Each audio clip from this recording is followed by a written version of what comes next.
5:21. Tendo Jesus passado de novo no barco para o outro lado, ajuntou-se a ele uma grande multidão, e ele estava à beira do mar. E chegou um dos chefes da sinagoga, chamado Jairo, e logo que viu a Jesus, lançou-se-lhe aos pés e rogava-lhe com instância, dizendo: minha filha está nas últimas. Rogo-te que venhas e lhe imponhas as mãos para que sare e viva. Jesus foi com ele, e seguia-o uma grande multidão que o apertava. Ora, certa mulher que havia 12 anos padecia de uma hemorragia, e que tinha sofrido durante bastante tempo nas mãos dos médicos, e despendido tudo quanto possuía, sem nada aproveitar, antes indo a pior. Tendo ouvido falar a respeito de Jesus, veio por detrás, entre a multidão, e tocou-lhe o manto, porque dizia: se tão somente tocar-lhe as vestes, ficaria curada. Imediatamente cessou a sua hemorragia e sentiu no corpo estar já curada do seu mal. E logo Jesus, percebendo em si mesmo que saíra dele poder, virou-se no meio da multidão e perguntou: quem me tocou as vestes? Responderam-lhe os seus discípulos: vês que esta multidão te aperta e perguntas quem me tocou? Mas ele olhava em redor para ver quem isso fizera. Então a mulher, atemorizada e trêmula, cônscia de que nela se havia operado, veio, prostrou-se diante dele e declarou-lhe toda a verdade. Disse-lhe ele: filha, a tua fé te salvou. Vai-te em paz e fica livre desse mal. Enquanto ele falava, chegaram pessoas da casa do chefe da sinagoga, a quem disseram: a tua filha já morreu. Por que ainda as incomodas, mestre? O que, percebendo Jesus, disse ao chefe da sinagoga: não temas, crê somente. E não permitiu que ninguém o acompanhasse, senão Pedro, Tiago e João, irmão de Tiago. Quando chegaram à casa do chefe da sinagoga, viu Jesus um alvoroço, e os que choravam, e os que faziam grande pranto. E entrando disse: por que fazeis alvoroço e chorais? A menina não morreu, mas dorme. E riam-se dele, porque ele, tendo feito salir a todos, tomou consigo o pai e a mãe da menina e os que com ele vieram, e entrou onde a menina estava. E tomando a mão da menina, disse: Talita cumi, que traduzido quer dizer: menina, a ti te digo, levanta-te. E imediatamente a menina se levantou e pôs-se a andar, pois tinha 12 anos. E logo foram tomados de grande espanto. Amém. Queridos, essa é uma palavra que fala sobre fé e prioridades. Não é prosperidade, é prioridade. A gente está aqui diante de uma realidade do que é fé e o que é prioridade. No pós-guerra, esse país saiu arrasado da guerra, e todos sabem que o Japão invadiu esse país, causou aqui alguns estragos, e aquela guerra deixou muitas marcas em toda a Ásia. E esse país foi um deles. A Coreia foi um desses países que ficaram marcados e destruídos com a guerra. Justamente nesse pós-guerra surge um homem chamado Fu Yong-chul, que é o que nós conhecemos hoje. Ele começa seu ministério mais ou menos nessa época, e através da fé, através da oração, ele começa a gerar no mundo espiritual e no mundo físico tudo isso que nós vimos aqui. Na verdade, nós não vimos nem 10% do que existe. Existe um outro auditório mais ali para frente, tão grande como aquele que nós vimos ainda no início. E, na verdade, ali são dois, porque é um em cima e o outro subterrâneo. E tudo isso que existe, a igreja, e essas milhares e milhares de pessoas que hoje tornaram da Coreia um país cristão, tudo isso foi gerado porque alguém acreditou, alguém teve fé, alguém teve perseverança, alguém não olhou para as dificuldades, alguém não olhou para as adversidades e continuou crendo, apesar de que muitos deixaram de crer e muitos até se voltaram contra a fé. Fato interessante está relacionado também nesse texto que nós lemos. Essa semana passada nós estávamos meditando sobre essa palavra. A Bíblia diz que esse homem chamado Jairo, cujo nome no hebraico quer dizer aquele a quem Deus anima, ele era o chefe da sinagoga. Traduzindo em miúdos, ele era uma pessoa como nós, um pastor que cuida da casa de Deus, que cuida do rebanho. O chefe da sinagoga, ele era responsável por cuidar para que a população que morasse próximo ali àquele bairro, todos os sábados viesse para ouvir a palavra. Ele era uma pessoa responsável por cuidar da área espiritual, porque não tinham muitos rabinos. Então o chefe da sinagoga era uma pessoa de boa índole, escolhida no meio do povo, e ele cuidava dessa parte espiritual para que as pessoas tivessem contato com a palavra, que as pessoas tivessem tempo para orar. E ali nas cidades ou nos bairros eles construíam ou alugavam um salão, um lugar assim, e aquilo servia de congregação para as pessoas irem. E eles faziam isso todos os sábados. As pessoas vinham, e o chefe da sinagoga era aquele que estava ali à porta, recebendo as pessoas, vendo se todo mundo estava ali, se todo mundo estava feliz. Era ele o responsável por escolher alguém para ler a palavra, para explicar a palavra. Ele era alguém que cuidava daquelas pessoas, ele cuidava de vidas, como nós, pastores, que é o nosso trabalho, cuidar de vida, fazer com que as pessoas vivam bem, que sua espiritualidade esteja bem, que vivam melhor aqui na terra. Jairo era uma dessas pessoas.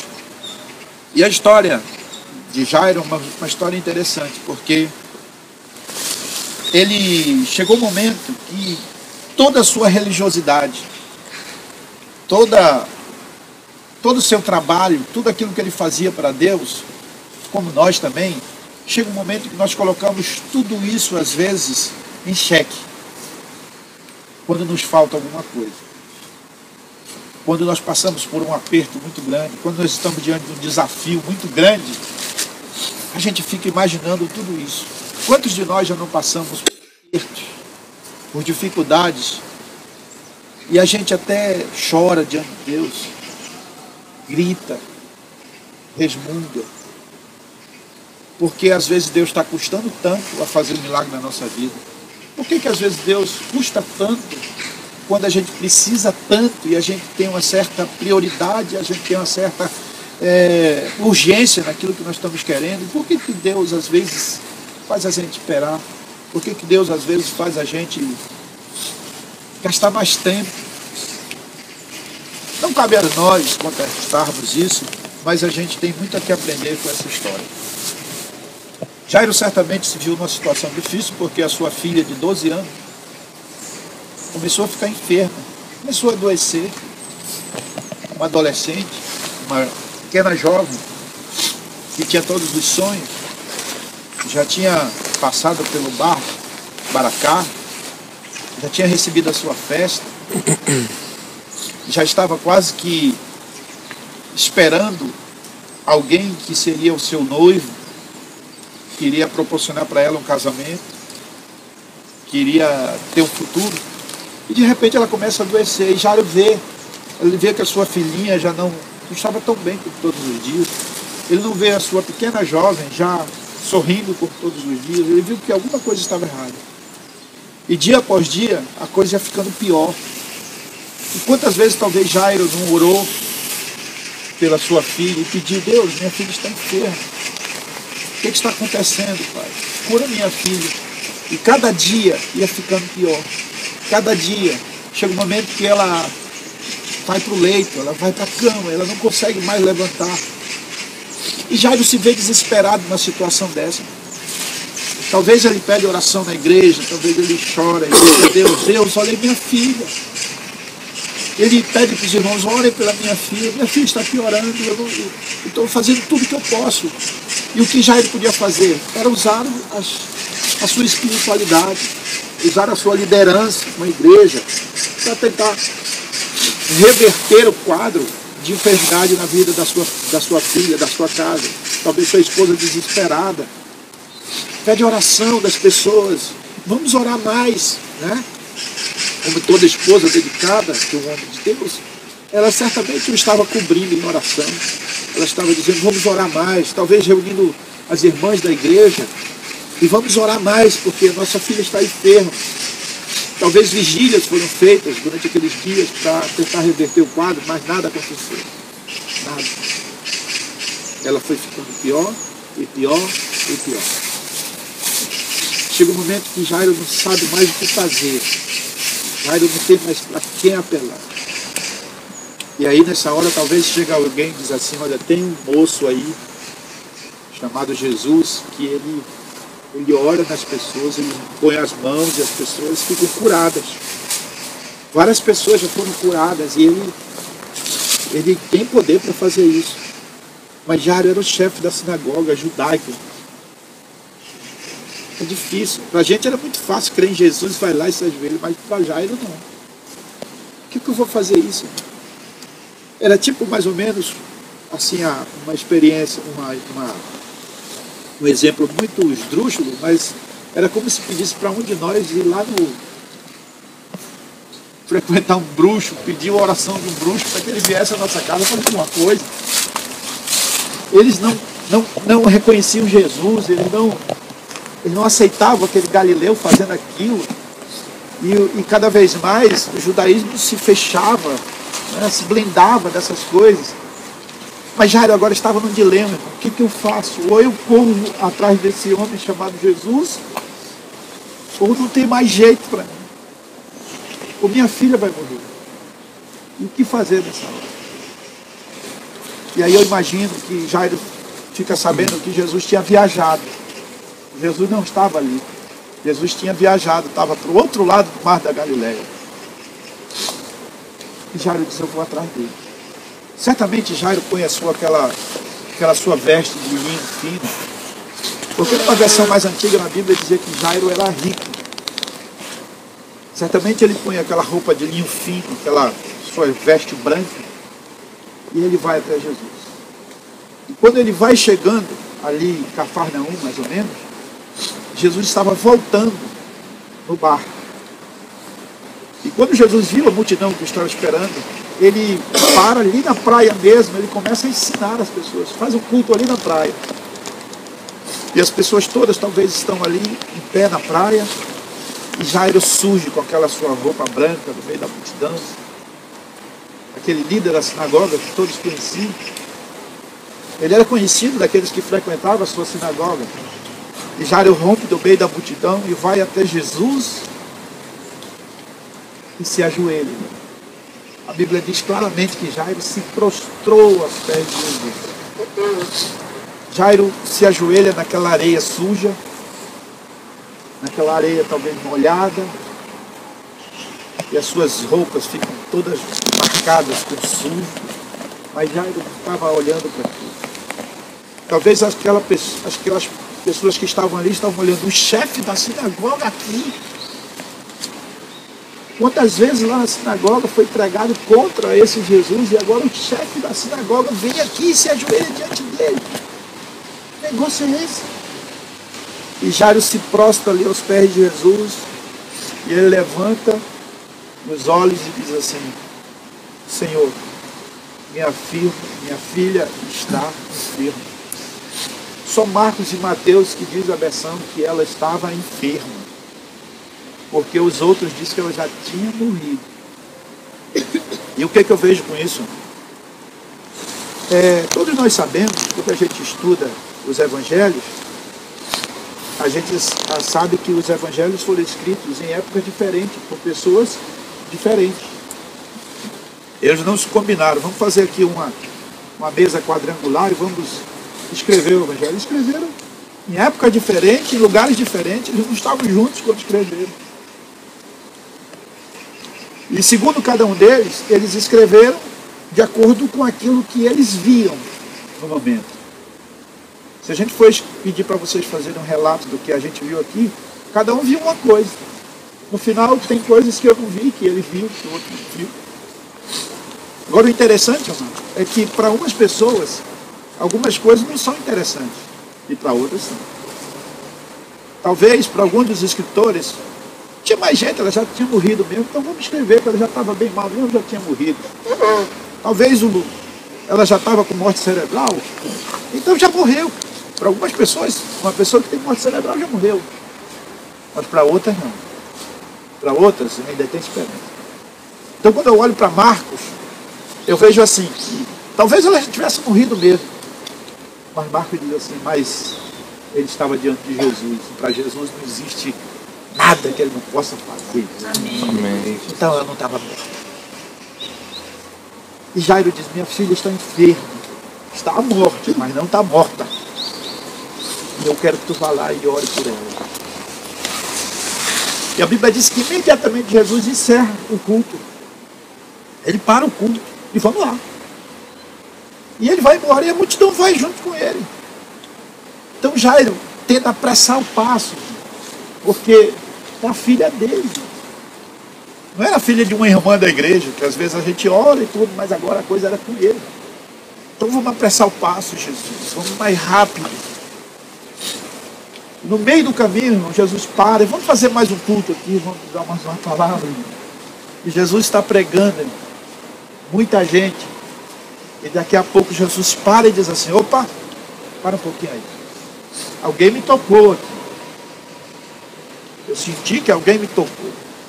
Os discípulos já, a gente vê nitidamente a palavra dos discípulos dizendo assim, Jesus, por favor, faça isso. Agora não falar bobagem, todo mundo está te apertando aqui. Como é que tu diz que a gente tocou? Eu disse, não, mas teve um toque diferente. Alguém me tocou porque eu liberei agora, saiu de mim algo. Saiu de mim um poder, saiu de mim uma virtude.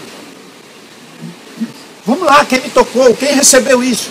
E ninguém falava nada. Fico imaginando, fica um silêncio, Jesus não continua a pregação. Ele diz, vamos lá, gente, quem foi que recebeu? Quem foi que me tocou agora aqui? Eu senti que alguém me tocou. E ninguém fala. E a gente vê no meio da multidão, e você, se você ler direitinho o texto, você vai ver, diz a Bíblia que vinha uma mulher trêmula. Trêmula, e eu quero acrescentar mais, pálida, fraca e medrosa. Vocês estavam falando dos esquilos? Lá está ele.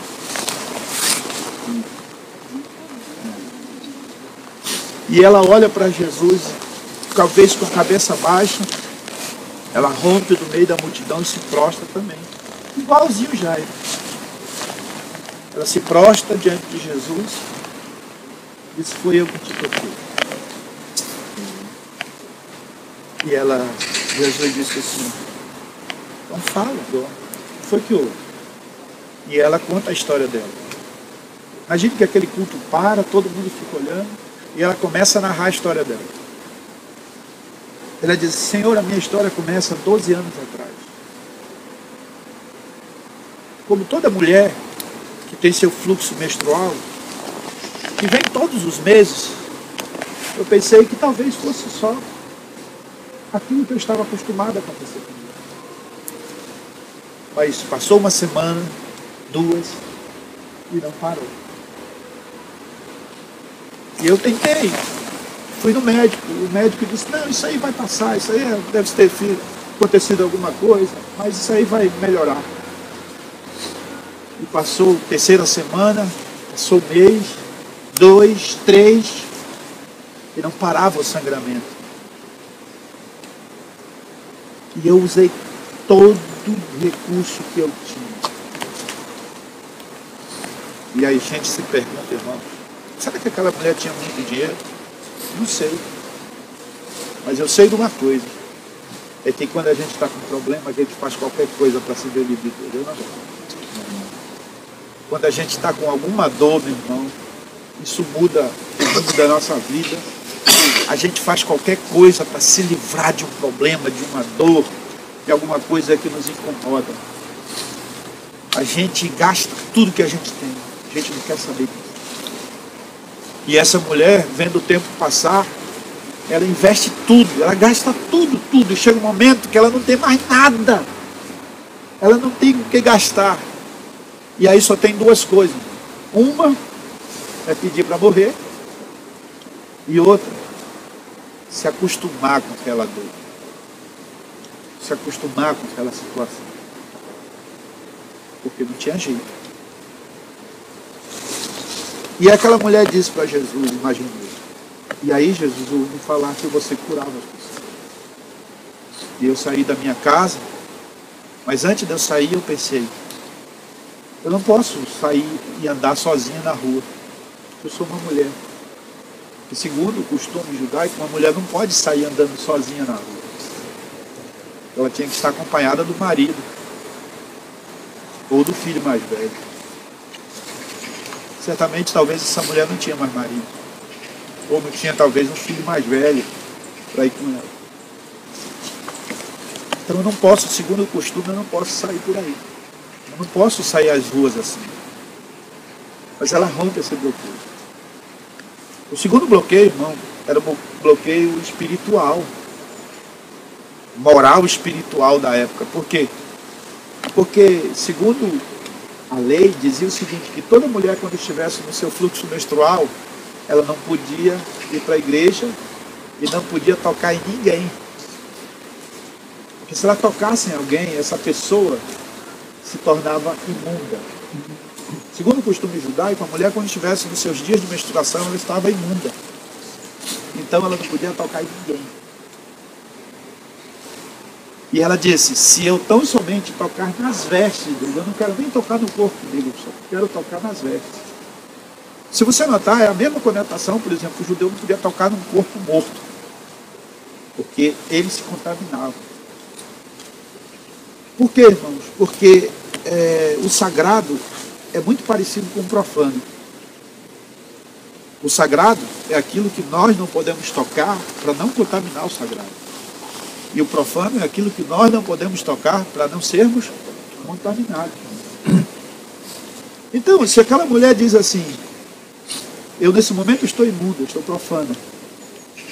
Se eu tocar em Jesus, o que eu vou fazer nele?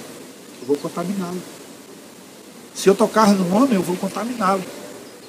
Agora veja o que Jesus disse. Quando o sagrado toca no profano, o que acontece? O profano profana o sagrado, ou é o sagrado que santifica o profano? Alguns de nós, às vezes, nós olhamos com uma visão e Deus olha com outra. E aí aquela mulher pensou, se eu tocar nele, eu vou causar um mal para ele, segundo a lei. E aí a gente olha, por que Jesus fica perguntando? Por que alguém me tocou? Alguém me tocou, alguém me tocou, alguém me tocou. Eles ficaram todos com medo. Porque ele é o sagrado. Se nós tocarmos nele, nós estamos profanando. Jesus queria saber, por isso que ficou aquele silêncio. Nem aquela mulher tinha coragem de dizer. Eu fico imaginando que aquela mulher disse, se eu tocar na orla dele, eu vou ser curado. Mas eu vou tocar na orla, ele não vai nem saber, eu vou ser curado, ele não vai nem saber que eu toquei nele. Na hora que ela toca, Jesus diz, opa, alguém me tocou. Ela disse, fui descoberta. Estou perdido. Talvez ela tenta se esconder no meio da multidão, mas Jesus para a reunião e diz, eu só vou começar quando alguém falar quem foi que me tocou. Irmãos, estou falando aqui, mas Jairo está esperando aí. Imagine, durante esse tempinho que eu estou falando aqui, Jesus certamente era muito mais eloquente e gostava de falar mais do que eu. E Jairo estava esperando. Enquanto muita gente estava sendo edificada com aquela palavra, que palavra tremenda, o testemunho de uma cura. Outros estavam querendo que acabasse a reunião, que ele fora para casa, para ver se aconteceu alguma coisa. Então, aquela mulher continua contando a sua história. E ela diz, e quando eu saí de casa, eu imaginei, eu também não posso tocar no sagrado porque eu vou contaminar. Então isso é contra mim. E a terceira dificuldade que aquela mulher tinha eram as pessoas que estavam ali. As pessoas estavam ali querendo ficar cada uma mais próxima de Jesus, para ouvi-lo melhor. Então, ninguém quer ceder o lugar. Não vou ceder o meu lugar. Eu lutei tanto para estar aqui. Eu lutei tanto para chegar a esse lugar aqui onde eu estou. Então, não é justo eu ceder o meu lugar para alguém que chegou depois. E aquela mulher, diz a Bíblia, que ela veio rompendo no meio da multidão. Agora, qualquer um de nós dá para dar um empurrão e alguém sair da frente. Mas pense numa mulher que está há 12 anos sangrando. Todos nós que somos casados sabemos disso. Na semana que a nossa esposa está menstruada, ela fica enjoada, fica fraca, fica aborrecida com você, com a gente. Né? É uma confusão essa época. E ela fica fraca. Algumas mulheres não conseguem trabalhar. Dependendo do metabolismo de algumas delas, elas ficam gritando. Assim. Agora, é bom só dura uma semana. Essa mulher estava há 12 anos. Pense, ela era uma mulher pálida, franzina, magra, sem forças. Então como é que ela ia romper no meio da multidão? Como é que ela ia abrir um espaço no meio daqueles que já conquistaram o seu lugar? Como abrir espaço no meio daqueles que já se estabeleceram, daqueles que estão na frente? Mas mesmo assim ela faz. E ela consegue tocar na orla de Jesus. Muito bem. Termina ali, todo mundo glorifica o Senhor, todo mundo aplaude Jesus, todo mundo ali glorificando, todo mundo fica edificado, cheio de alegria. Irmão. E Jairo ouve esse testemunho, embora que ele estivesse com pressa para que acabasse logo, ele é edificado com aquela palavra. Ele é edificado com um testemunho desse, verdadeiro, uma história contada por alguém que viveu. É lindo isso. E alguém coloca a mão no ombro de Jairo e diz assim, Jairo, quando ele vira, ele vê as pessoas lá da congregação dele.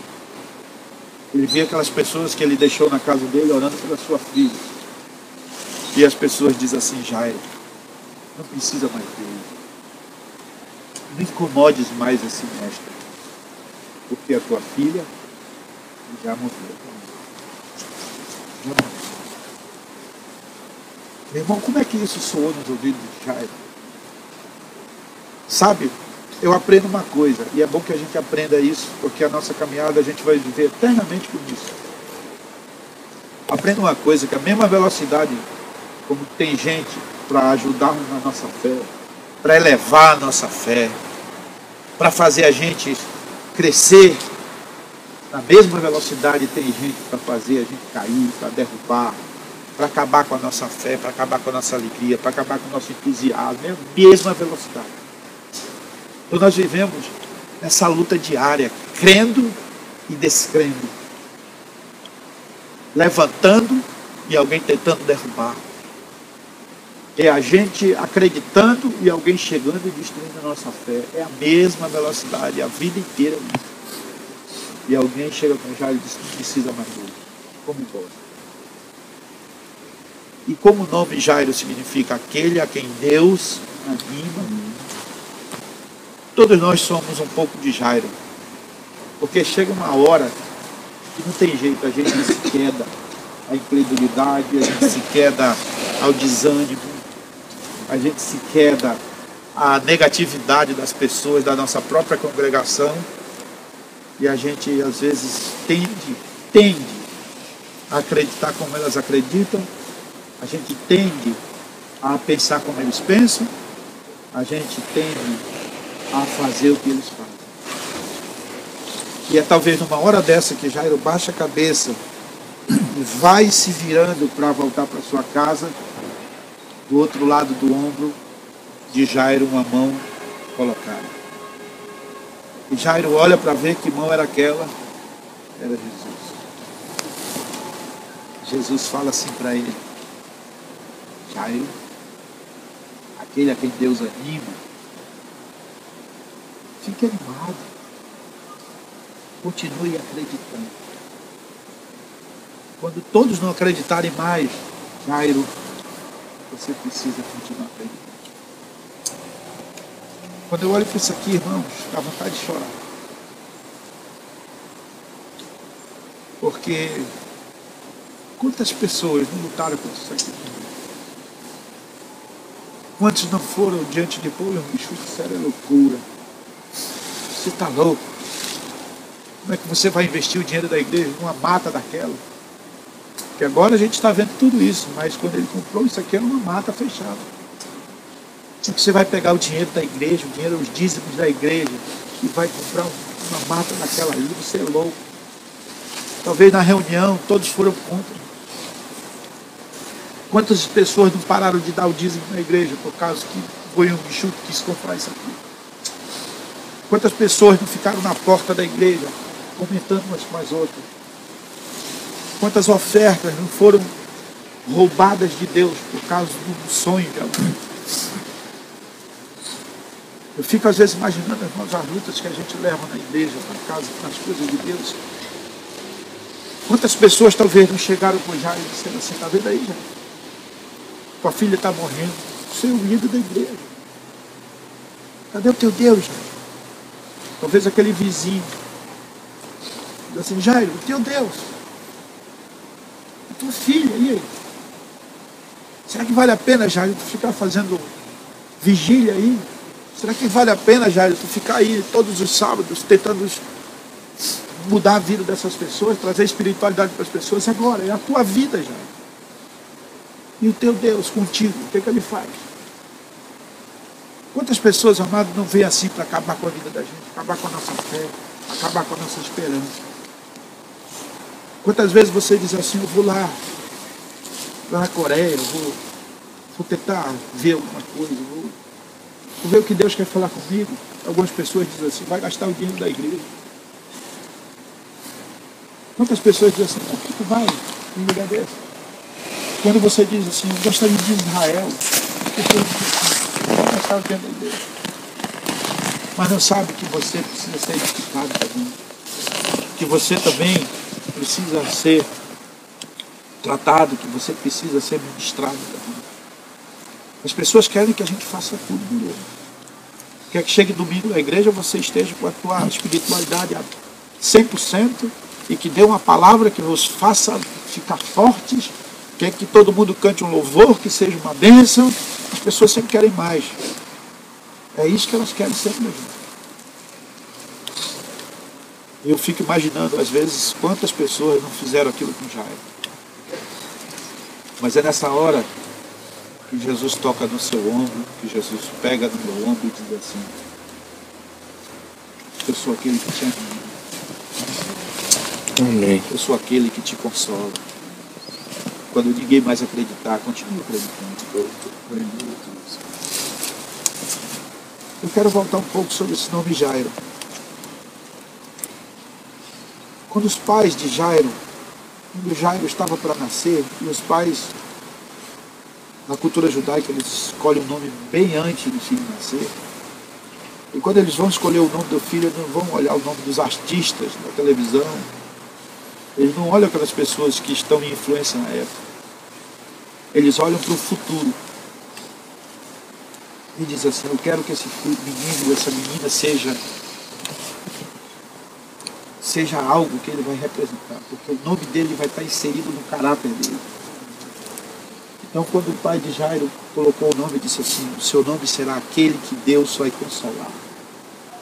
O seu nome vai ser aquele que Deus vai animar. Uma outra versão, como o hebraico é muito complexo, diz que é aquele que Deus ilumina, mas tanto faz. O pai de Jairo dizia assim, quando o mundo tiver escuridão, Jairo, Deus é que vai te iluminar. Quando todos estiverem em trevas do teu lado, Deus vai te iluminar. Quando ninguém mais acreditar, Jairo, Deus vai ser aquele que vai te iluminar. Amém. Oh, queridos, essa é a nossa vida. Essa é a nossa vida. E aí Jairo fica assim. Jesus põe a mão no ombro dele e diz assim: vamos lá para tua filha. E quando ele chega lá, ele vê a congregação toda chorando, todo mundo pranteando. Diz a Bíblia que tinha até aquelas pessoas tocando flauta, porque a flauta, ela emite um som triste. Todos os timbres da flauta são timbres tristes. Então, quanto mais aquelas pessoas tocavam flauta, mais aquelas pessoas se entristeciam. E quanto mais elas se entristeciam, mais elas choravam. E quando Jesus chega lá e diz assim: a alegria chegou. Parem de chorar. E outros poderiam dizer: mas nós estamos chorando porque nós temos motivo de chorar. Tem uma menina de 12 anos ali chorando, morta. Jesus disse: ela não está morta, ela só está dormindo. E aí a gente vê, irmãos, como as pessoas mudam rapidamente. A Bíblia diz que na mesma velocidade que elas estavam chorando, eles começaram a rir de Jesus. E aí eu vejo como é que funciona a humanidade. A humanidade é assim. Eles mudam de humor rapidamente. Você pode ministrar uma palavra poderosa no coração de uma pessoa e ela sair lá fora, alguém disser uma palavra contrária, ela muda completamente. E Jesus viu que aquela multidão toda que estava chorando agora estava rindo dele. É fácil rir da nossa fé. É fácil rir da nossa fé. Sabe, eu fico olhando esse povo que veio aqui num dia de semana, pegou o ônibus, vem para cá, fica cantando ali. É fácil rir dessas pessoas. É fácil rir da gente quando a gente está na igreja, quando a gente está cuidando das coisas de Deus. As pessoas nunca vão entender isso, porque ninguém, em nenhum momento, nunca espere isso, que ninguém vai entender a sua fé. Porque fé não se explica. Ninguém vai entender o teu trabalho, ninguém vai entender a tua atividade, ninguém vai entender o teu amor, ninguém vai entender a tua dedicação nas coisas de Deus. Ninguém! Não espere que ninguém entenda isso. Por isso que Jesus disse: então vocês que mudam de humor rapidamente, vocês que ficam rindo da fé das pessoas, vocês não podem ver sinal. Diz a Bíblia que Jesus chamou só os discípulos, chamou a mãe e chamou Jairo. Vem aqui. Eu os levo lá para cima e toca na menina e diz: menina, te levanta. Oh, queridos, que coisa linda. Aleluia. E aquela garota se levanta e Jesus deu alimento para ela, que ela está muito tempo sem comer. Sabe, quando eu olho, a Bíblia diz aí que era aquela menina tinha 12 anos de idade. No dia que aquela menina nasceu, na casa de Jairo, tinha um berço bonito, uma casa bonita, tinha um pai, tinha uma mãe, tinha alimento, tinha boas roupas, tinha um enxoval esperando, né? E aquela menina cresce com tudo que o pai pode dar para o filho. Tem um pai crente que ensina tudo sobre Deus, sobre igreja, sobre fé, sobre pecado, sobre viver uma vida diante de Deus. Tem um pai, tem uma família, ela vê o resultado na vida deles. Todos os sábados eles estão lá na igreja servindo o Senhor. Ela vê isso na casa dela, ela nasce naquilo que a gente chama de berço cristão, né? Ela vê o movimento da igreja, ela vê as pessoas entrando na casa dela, ela vê gente orando na casa dela, ela vê gente louvando a Deus, ela vê gente lendo Bíblia, ela vê gente fazendo um monte de coisas. São 12 anos, irmãos, que essa menina vê coisas bonitas na casa dela, vê uma família ali servindo a Deus. Só que no dia que essa menina nasceu, foi o mesmo dia que aquela mulher começou a ficar doente. Enquanto aquela garotinha vivia bem, tinha tudo, aquela mulher estava morrendo. Em outro lugar, tinha uma mulher morrendo.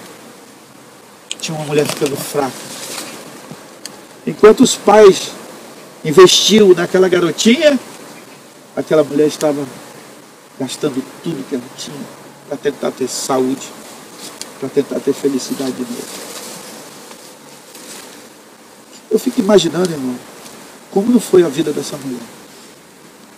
Por que a Bíblia não fala do marido dela, do filho? Porque nós sabemos que quando uma mulher menstrua, significa que o ventre dela não gerou nada. Não é isso? Nós sabemos que quando uma mulher está menstruada, ela não pode ter relação com o marido dela. Eu não sei se ela já era casada ou não, mas eu posso imaginar muito bem o marido dela esperando 1 mês, 2, 1 ano, e depois dizendo, não posso esperar mais. E ela vai ficando sozinha. Talvez ela perde o marido, ela perde o dinheiro, ela perde a esperança, ela perde a saúde. Então nós vemos 2 lados. Enquanto Talita Cumi, que significa menina, estava crescendo e recebendo tudo, aquela mulher estava perdendo tudo. 12 anos. O interessante é que nós estamos aqui diante da capela número 12. 12 anos de vida, 12 anos de enfermidade e 12 anos, número 12 aqui. Essa capela foi a 12ª capela que foi construída aqui. A capela de número 12. E aí, irmãos, vamos voltar um pouco da história de Jairo. Jairo poderia ter chegado dizendo assim para Jesus: Jesus, eu sou um religioso, eu cuido das coisas de Deus. Você é o filho de Deus, então você gosta das coisas de Deus, então me dá prioridade. Eu cheguei na frente. Antes de você desembarcar, você se lembra que eu me prostrei ali diante de ti? Eu estou na frente, eu estou na vez. Essa mulher pode até receber, mas depois de mim. Quem tinha mais prioridade? Jairo ou aquela mulher? Jesus poderia dizer: filho, há 12 anos tua filha teve tudo que uma pessoa pode ter. Então se ela morrer agora, ela viveu 12 anos bem. Mas aqui do teu lado tem alguém que há 12 anos, no mesmo dia que a tua filha nasceu, ela começou a morrer. E ela está 12 anos morrendo cada dia. Quem tem mais prioridade, Jairo? Jairo, tua filha só recebeu coisas boas. E essa aqui só perdeu, Jairo. Quem tem minha prioridade? E é isso que me consola às vezes diante de Deus. Quando eu digo assim: Deus, por que ainda não chegou o meu dia? A gente olha aqui para uma história dessa e diz assim: que bênção isso aqui é, mano. É ou não é verdade? Oh, meu Deus, que coisa grandiosa isso aqui. Deus deu tudinho isso aqui para ti. Por que não dá para mim? Eu também estou há 12 anos ralando. E eu quero dizer para você que agora o Senhor põe a mão no teu ombro e diz assim: confia. Agora chegou a tua hora. Amém. E palavra.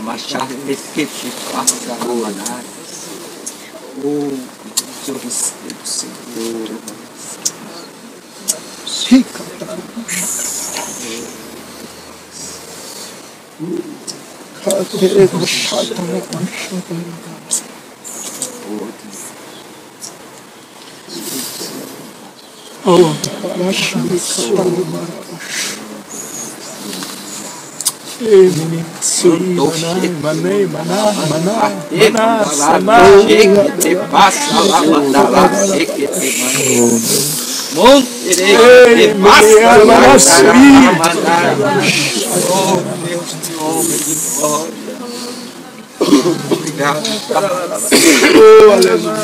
Obrigado, Jesus.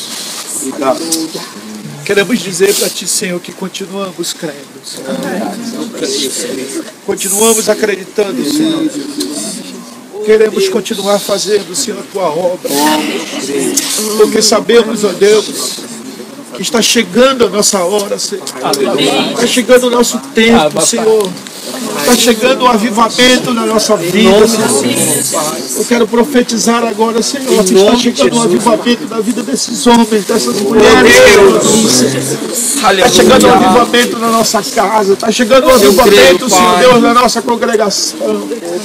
Está chegando o nosso tempo, Senhor. Porque diante das tuas prioridades, Senhor Deus, nós temos um lugar nessa história, Senhor. Nós temos um lugar no teu tempo, Senhor. E eu sei que tu agora está colocando a tua mão, Senhor Deus, sobre o nosso ombro e dizendo: está chegando a nossa hora. Que nós não devemos temer, nós não devemos ficar tristes, nós não devemos nos atemorizar, Senhor, porque é chegada a nossa hora. Tu estás olhando na vida de cada um de nós, Senhor Deus, tem um tempo. Verdade, Pai.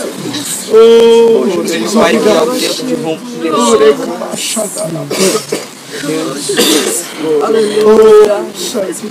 Obrigado, Senhor, por podermos viver esse tempo, Senhor. Obrigado pela oportunidade. Obrigado, Senhor Deus, por esse momento da nossa. Pai, como ser grata a Ti, Oh, Senhor. Deus, nós O queremos grande agora benefício que o Senhor tem feito. agradecer, Senhor Deus, pelas pessoas que Tu tens colocado, Senhor Deus, ao nosso lado. Pelos líderes que Tu tens colocado diante de nós. Queremos te agradecer pelas pessoas que nos ajudam. Queremos te agradecer pelas pessoas, ó Deus, que nos levantam, Senhor, que nos ajudam, que nos impulsionam, Senhor, na tua casa, no teu reino, Senhor, a fazer a tua obra. Queremos te agradecer pelos aqueles, ó Deus, que dizimam, que ofertam e que acreditam, como nós acreditamos, Senhor.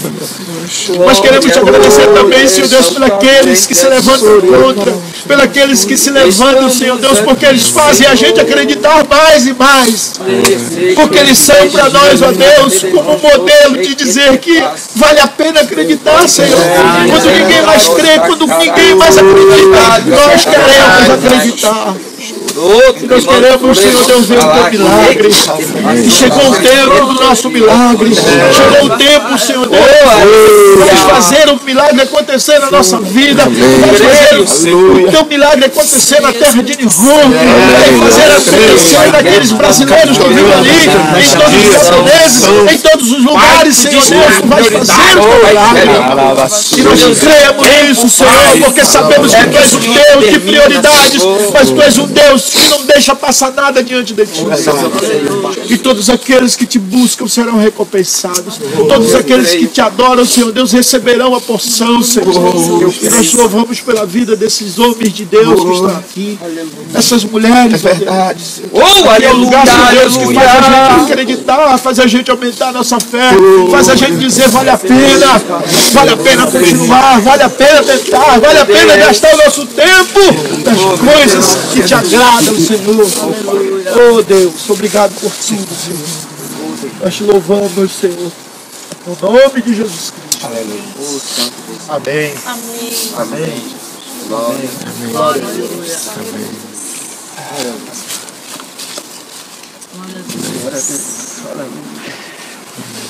Aleluia. Oh, Deus tremendo. Aleluia.